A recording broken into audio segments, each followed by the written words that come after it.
c'est empêcher Chahine de travailler, parce que sa parole gêne, parce qu'il a la capacité d'apporter certains arguments.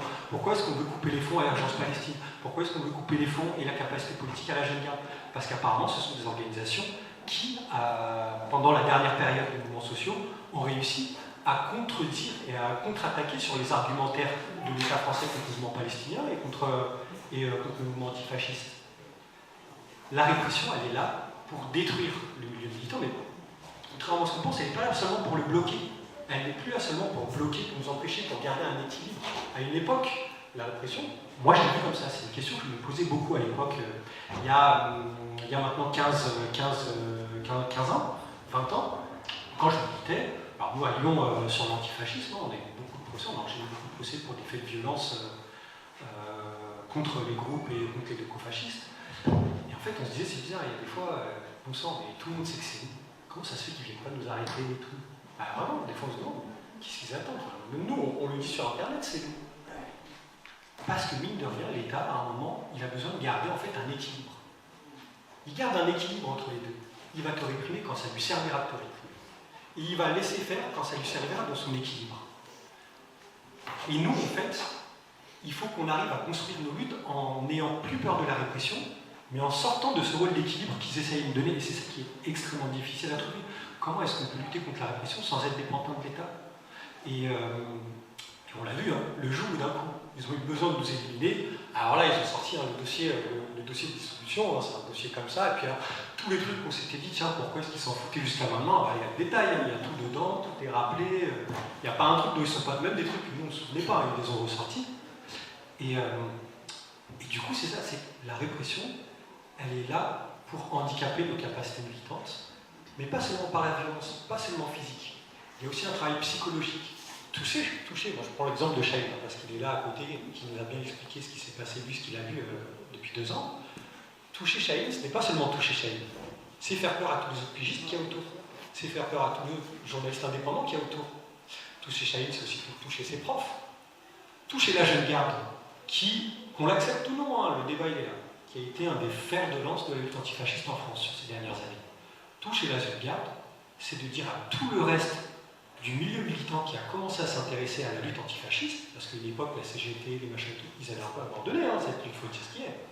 Mais aujourd'hui, cette lutte, elle est repopularisée. Aujourd'hui, tout le monde est antifasciste. Ce qui n'était plus le cas à une époque. Aujourd'hui, tout le monde est antifasciste.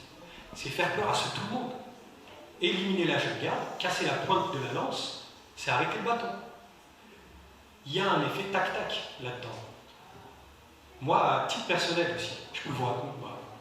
J'ai jamais parlé vraiment de la répression que j'ai subie à plusieurs époques de ma vie, mais quand je vous dis qu'il y a plein de formes de répression, c'est qu'il n'y a pas seulement la forme de se faire casser la gueule, machin et tout. La psychologie est beaucoup plus forte. La psychologie est beaucoup plus forte parce qu'elle touche beaucoup plus loin avec un minimum d'activité matérielle de la part de l'État et de la police.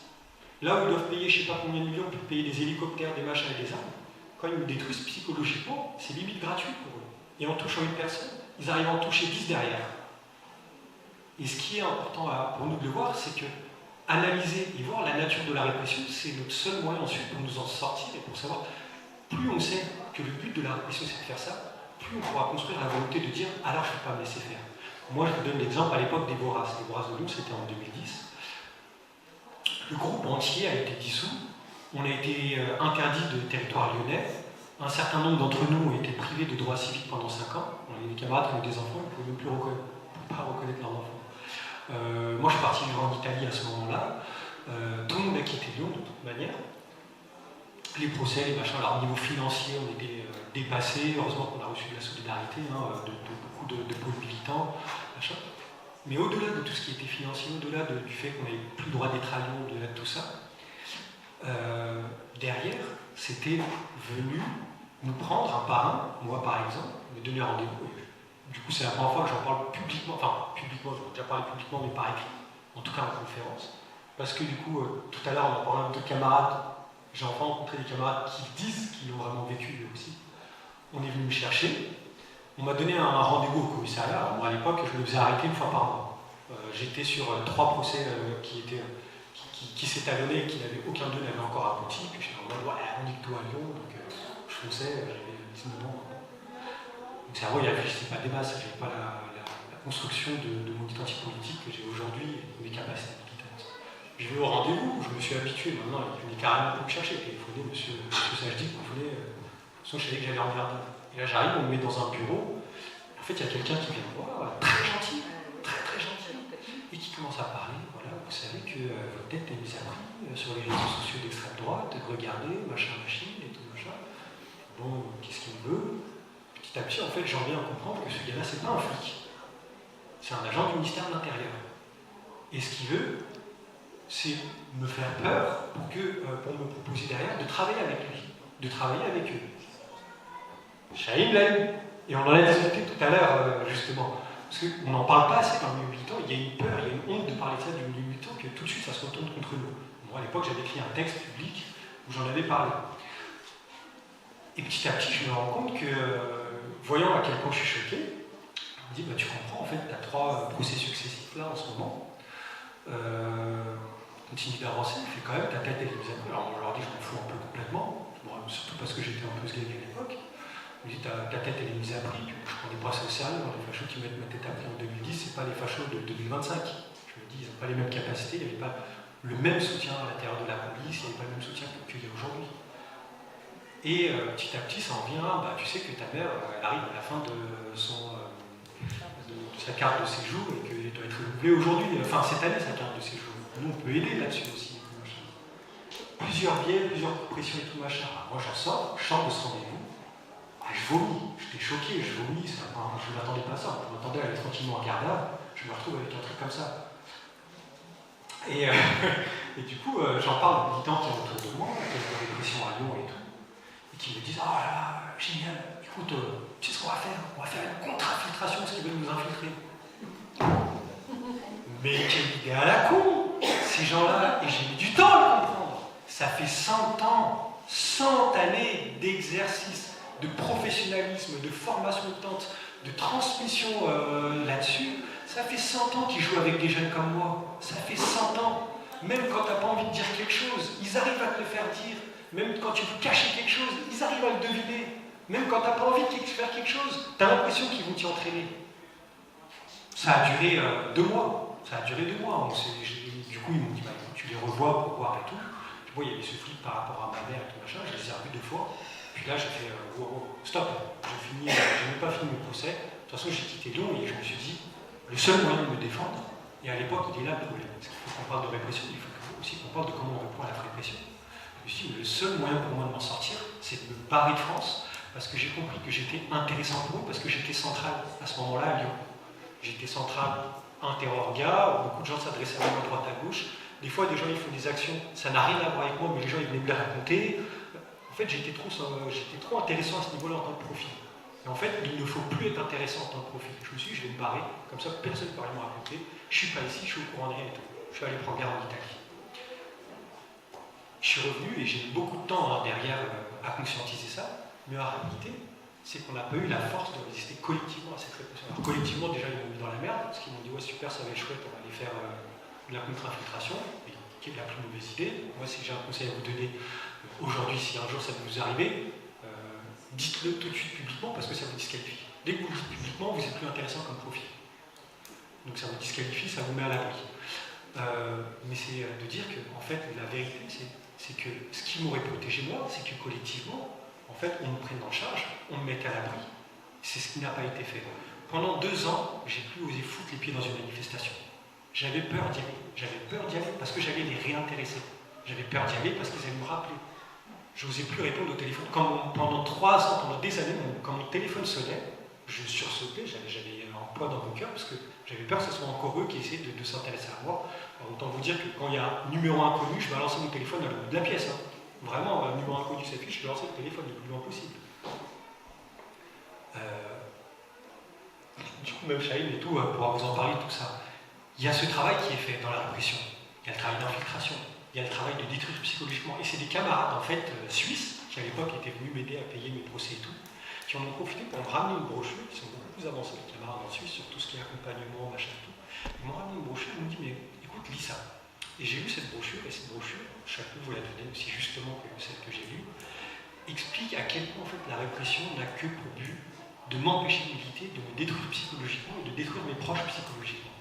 Et mine de rien, une fois que j'ai conscientisé ça, parce qu'on le sait que la répression c'est fait pour nous empêcher d'avancer, mais une fois qu'on conscientise à quel point il y a un travail psychologique là-dessus, ben c'est là qu'on arrive à développer des armes pour du coup contre-attaquer en fait sur ça. Et j'ai mis du temps du coup à revenir en livre, j'ai mis du temps à relâcher et tout.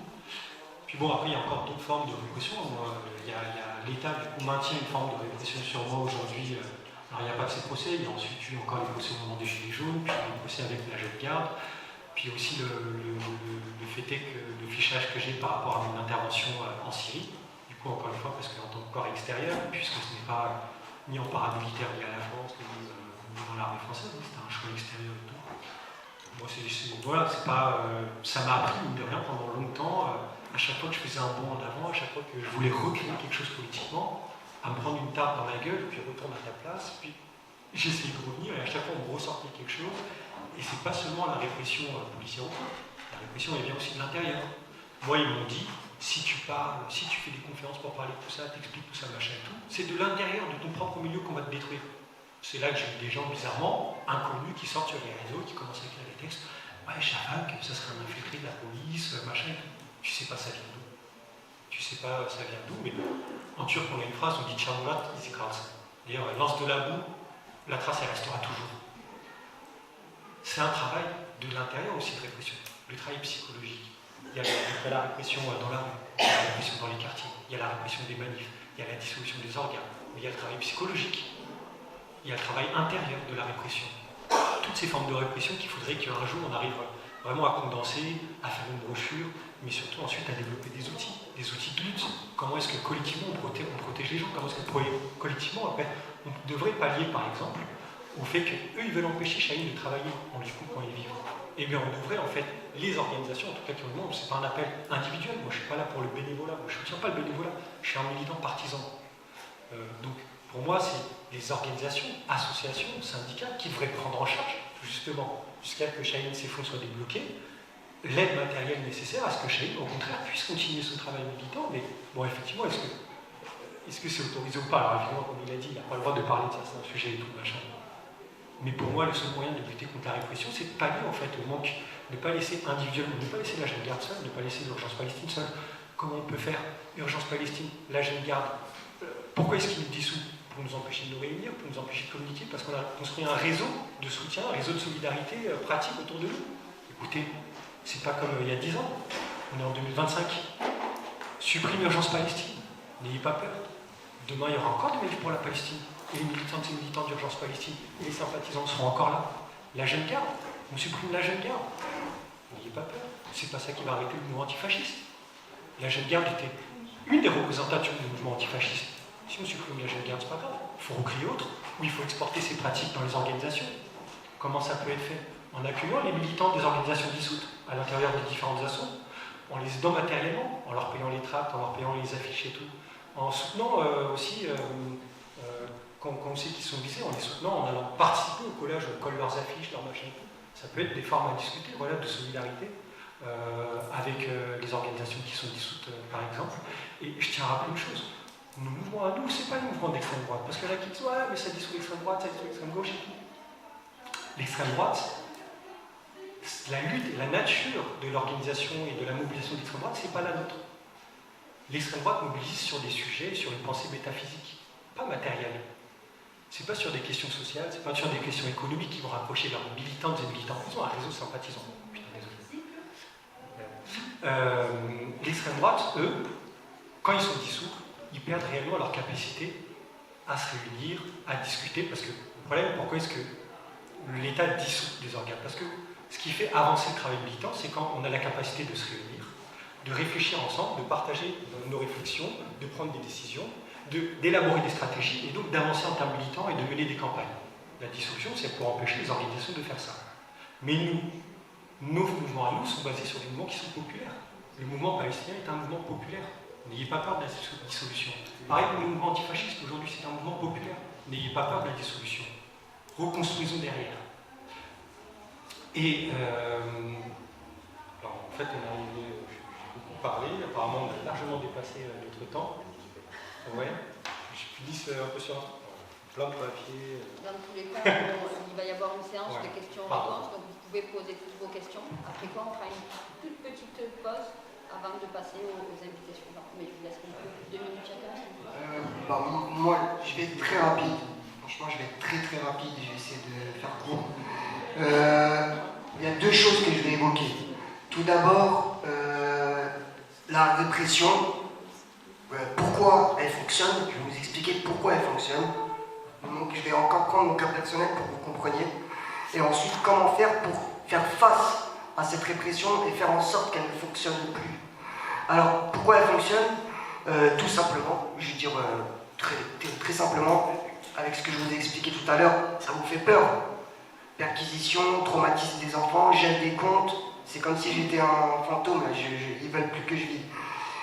Ça a amené à quoi? Ça a amené à ce que des personnes qui me suivaient depuis de très nombreuses années, même des militants, se désabonnent de mon compte et me disent « Chahine, je suis obligé de me désabonner de ton compte parce que là ça devient très chaud, mais je te soutiens très fortement, mais moi les sionistes ils sont sur mes côtes, parce que vous voyez il y a des sionistes des fois ils font des postes dénonciateurs genre, et moi je travaille dans telle entreprise et j'ai pas envie qu'on dise que ouais telle personne dans telle entreprise suit Chahine et soutient Chahine. Est-ce que vous comprenez ce que je veux dire?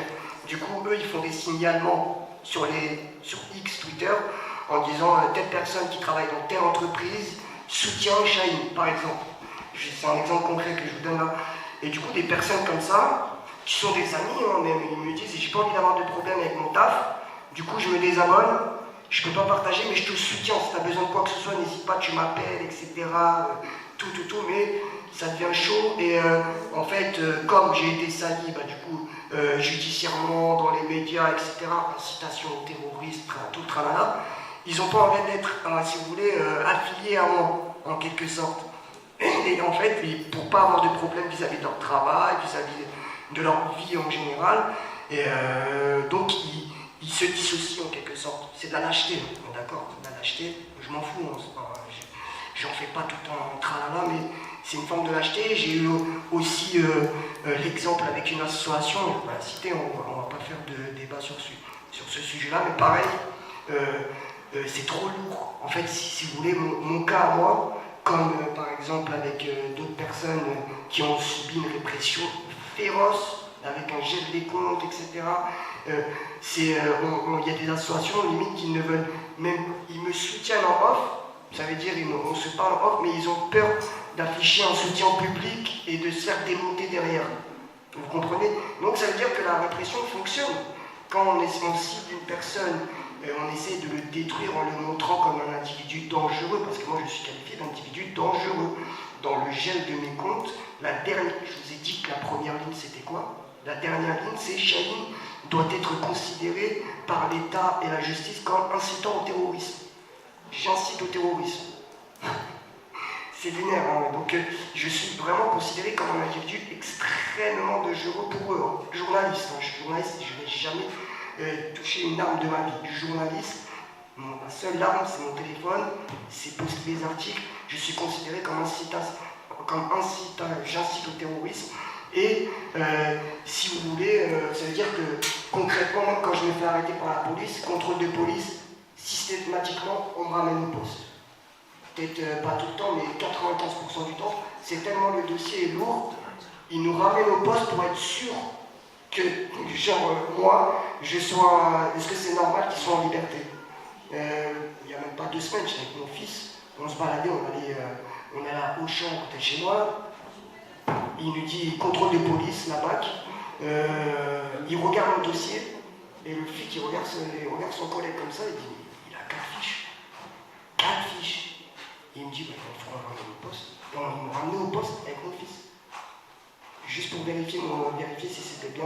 Donc, je fais peur. Donc, la répression fonctionne, puisqu'il y a des militants qui sont publics, qui ont peur de me soutenir publiquement vis-à-vis de ça. Donc, la répression, en quelque sorte, fonctionne. C'est ce qu'il disait Chapak tout à l'heure. Ça fonctionne. Et puis, dans tous les cas, même s'il y a quelques personnes qui ont peur de me soutenir, il y a quand même énormément d'autres qui me soutiennent toujours. Et après, il y a d'autres choses sur lesquelles je ne peux pas entrer en détail Ici, concernant les renseignements, les pressions, les tentatives de recruter des proches à moi, des personnes qui travaillent avec moi sur mes réseaux sociaux, parce que je ne suis pas tout seul. Il y a des amis à moi, militants, pareil, que je connais depuis que je suis tout jeune, qui m'aident sur les réseaux sociaux pour faire des posts et tout, parce que j'ai une très grosse communauté, donc je ne peux pas faire tout seul avec ma vie de famille, etc., c'est pas possible. Tentative de recruter des proches, pression, des fois il y a des choses qui sont assez, si vous voulez, extrêmement vicieuses de leur part, du coup, tentative d'approche un peu étrange, du coup, moi j'ai instauré des règles, c'est que même en déplacement comme ça, professionnel, ma femme, mes enfants avec moi, j'ai ma bulle. Vous comprenez? C'est qu'il y a certaines approches qu'il faut faire vraiment extrêmement attention. Je sais qui est sur mes côtes, je sais face à qui je combats. Et il y a même les lobbies israéliens, Elnet, qui ont fait des articles sur moi sur leur site internet, Elnet, Elnet qui est l'un des lobbies israéliens les plus puissants. Donc, je sais qui est face à moi, je sais de quoi ils sont capables, et je sais comment ils pourraient me salir, comment ils voudraient me salir, et qu'est-ce qu'ils voudraient faire contre moi. Donc je limite, même ma vie, je ne peux même plus avoir d'interaction, même amicale, avec des gens que je connais depuis mon enfance. Je ne peux même plus avoir d'interaction parce que je ne sais même plus. Je vous dis honnêtement, on devient parano. On devient parano. C'est-à-dire même une amie d'enfance qui m'envoie un message pour prendre des nouvelles, même une amie d'enfance pour prendre mes nouvelles, et je ne vais même plus lui répondre. Je vous jure que je ne vais même plus lui répondre, juste par... on devient parano. C'est-à-dire maintenant, mon seul cercle proche, c'est mes parents, mes frères et sœurs, ma femme et mes enfants. Je limite pour vous comprenez jusqu'où ils arrivent à aller et comment la répression fonctionne. En fait. Du coup, moi, voilà, je suis contraint de vivre enclavé sur moi. C'est psychologique. Et ensuite, comment faire face à cette répression-là? Comment faire face? Tout simplement, montrer qu'on est unis. Tout simplement. Ça veut dire une personne. Moi, je n'ai jamais fait de distinction sur les personnes. Par exemple, Amira Zeiter, elle a été incarcérée hier. Encore? Elle a été incarcérée. Tu as compris une deuxième fois en fait. Première fois c'est une deuxième fois. Voilà. Oui, mais. Première fois 46 jours. Pas compris ce matin. Première fois 46 jours et deuxième fois là. Voilà. On peut dire ce qu'on veut. Sur Amira Zeiter, elle n'a pas tué les enfants. Elle n'a pas tué les enfants. C'est une militante pro-palestinienne à Nice, elle n'a pas tué les enfants. On peut dire ce qu'on veut, on peut être désaccord, même moi, je peux avoir des désaccords avec Chapak, on peut avoir on peut être d'accord sur des sujets, on peut ne pas être d'accord sur d'autres. C'est normal, c'est la politique. Mais le sujet sur lequel on doit être unis, c'est la Palestine. On a un combat, c'est la Palestine. On peut penser ce qu'on veut sur les autres sujets. Ça, c'est autre chose. La convergence doit se faire sur la question, on est là pour la Palestine. La convergence doit se faire sur ce sujet. Donc je m'en fous si l'autre... Bon, évidemment, s'il a fait des choses atroces dans sa vie, je ne vais pas m'allier avec lui parce qu'il soutient la Palestine. C'est normal. Mais, par exemple, Amira Zeiter, elle n'a pas tué les enfants. On peut dire ce qu'on veut sur ce qu'elle a dit sur les réseaux. Elle est militante pro-palestinienne, elle est incarcérée pour ça. On doit la soutenir. Moi, je la soutiens. Omar Assoumi, pareil. On peut dire ce qu'on veut, je le soutiens. Elias Dimzalen, pareil. Yamin, il faut vraiment que je parle de Yamin de Lyon, qui est un ami à moi, pareil, j'aime des comptes, qui n'est pas public, lui aussi. Je le soutiens pareil. D'ailleurs, un conseil pour tout le monde, si un jour vous êtes victime d'une répression, ne restez pas dans le délire de « Ah, je ne vais pas faire de la médiatisation, il faut faire de la médiatisation, ça vous permet de vous protéger. » Parce que Yamin, au début, ne faisait pas de médiatisation sur ce qu'il était victime. Et on l'a poussé un peu à faire justement de la médiatisation sur ça, pas moi personnellement, mais des proches à Lyon.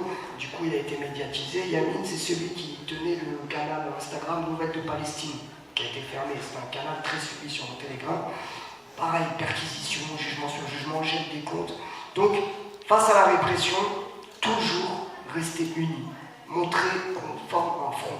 Les sionistes, entre eux, se détestent. Entre eux se détestent. Alors, on a des personnes qui ont des très bonnes informations sur eux, notamment je parle des lobbies ici en France. ils sont, même entre eux, ils ne s'aiment pas. Hein. C'est-à-dire si l'un est capable de faire un coup de crasse à l'autre pour se mettre en lumière, il va le faire. Hein. Donc eux, entre eux, ils ne s'aiment pas. Par contre, quand il y en a un d'eux, si vous touchez à un d'eux, ils forment un front. Ça veut dire un front, que ce soit médiatique, judiciaire, les lobbies, ce que vous voulez, ils forment un front uni. Pourtant, ils se détestent en off. Hein. Ils se détestent, mais à un point, vous ne pouvez pas imaginer. Nous, c'est un truc que j'ai remarqué dans le militantisme à Paris, je ne sais pas comment c'est à Marseille, à Paris, il y a toujours des désunions. Par exemple, même quand je parlais des violences policières, tu avais des organisations entre eux et se détestent. Je ne vais pas les citer parce que j'avais déjà créé un certain ouais mais toi pourquoi tu parles de ça et tout. Alors je suis de quartier, je défends. J'ai été victime de violences policières, j'ai le droit de dire ce que je veux, tu vois. Et c'est un truc que j'allais dénoncer. On m'a dit ouais mais pourquoi tu parles de ça? Parce que moi ça me dérange. Quand tu as deux organisations qui luttent pour la même cause et qui se font la guerre entre eux et qui se salissent entre eux en off ou même publiquement des fois, ça c'est un truc que je déteste. C'est exactement la même chose qu'on voit actuellement à Paris, je ne sais pas comment c'est à Marseille, à Paris sur la question de la Palestine. Quand deux organisations qui luttent pour la même chose, mais qui se détestent littéralement et qui font des manifestations des fois au même moment à deux lieux différents. C'est lunaire. Donc voilà, c'est un truc que je voulais vous dire. Face à la répression, restons unis, allons tous ensemble sur le même chemin et ne pas faire de différence. Voilà, c'est pas parce que lui ou je dis Chapal parce qu'il est à côté de moi, mais par exemple, à une conférence, lui il a dit ça, tel, mais je suis pas d'accord avec ça. On a la même cause ensemble, on milite pour la Palestine. Et ben, je viens, je m'en fous que lui il a dit X ou Y sur un peu de sujet. Moi, tant qu'on a le même but, le même objectif, on est ensemble et il faut rester unis. C'est la seule chose que je veux dire, restons unis face à la répression, parce que ceux qui sont en face de nous, ils ont les moyens financiers, ils ont tous les moyens en fait. Nous, on n'a rien. Moi, j'ai ma femme, mes enfants, j'ai mon sac à dos, je ne peux même plus avoir de voiture aujourd'hui. Donc, il faut rester unis, il faut rester ensemble et s'encourager dans le même objectif, c'est la libération de la Palestine et voilà.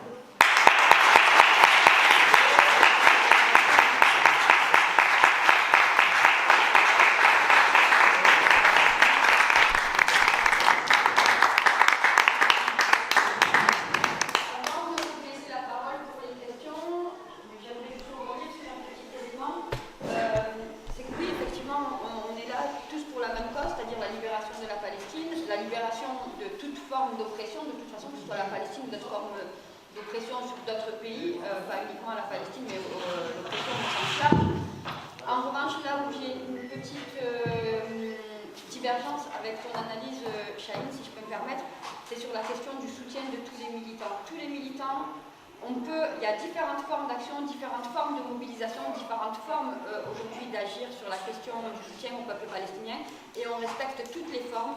On n'a pas à juger aucune forme que ce soit. Chacun avance avec la forme qu'il a envie de donner à sa lutte.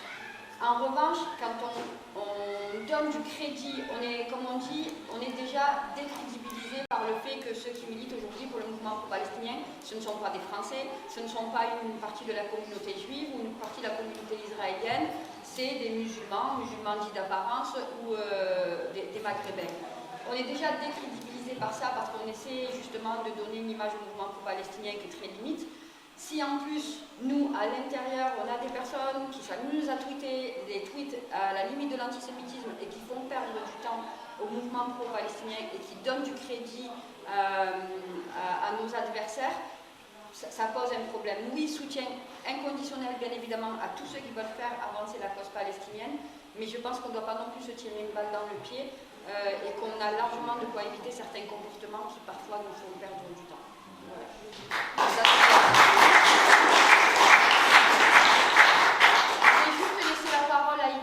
Parler de la manifestation qui est très importante, manifestation du 29 novembre, et après je vous laisse la parole.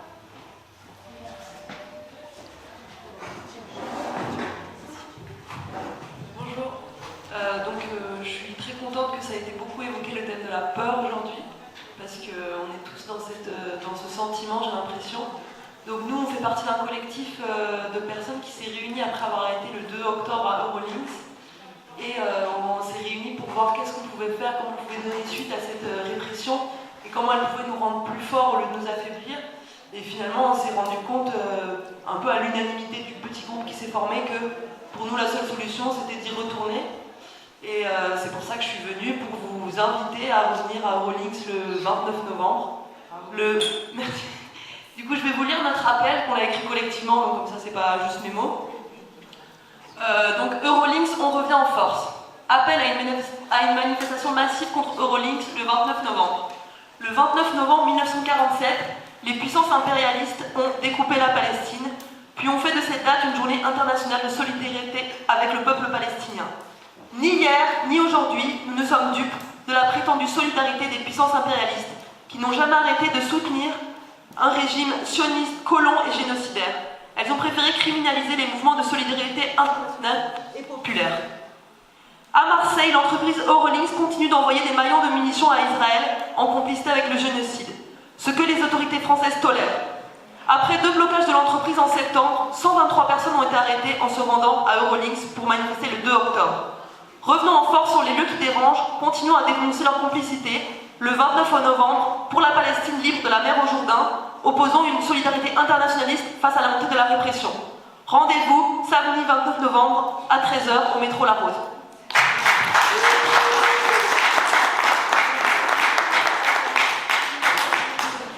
Alors on vous laisse la parole si vous avez des questions à poser et après on fera une très courte pause avant de laisser justement la parole aux camarades pour réfléchir ensemble sur comment on met en place